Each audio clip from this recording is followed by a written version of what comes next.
میرے پیارے آقا صلی اللہ تعالی علیہ وآلہ وسلم نے فرمایا، میری امت پر وہ زمانہ جلد آئے گا کہ وہ 5 سے محبت رکھے گے اور 5 کو بھول جائے گے۔ وہ 5 چیزیں کون سی ہیں؟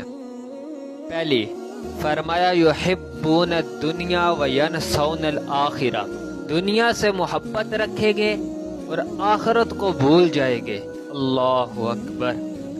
دوسرا فرمایا وَيُحِبُّونَ الْمَالَ وَيَنْسَوْنَ الْحِسَابَ، مال سے محبت رکھیں گے اور محاسبے کو بھول جائیں گے۔ اللہ اکبر۔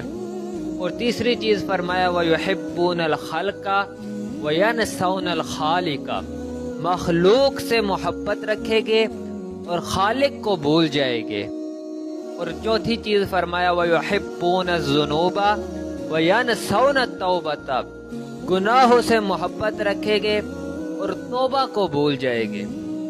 اور 5ویں چیز ارشاد فرمایا وَيُحِبُّونَ الْقُصُورَ وَيَنْسَوْنَ الْمَقْبَرَةَ، محلات سے محبت رکھیں گے اور قبرستان کو بھول جائیں گے۔ اللہ اکبر۔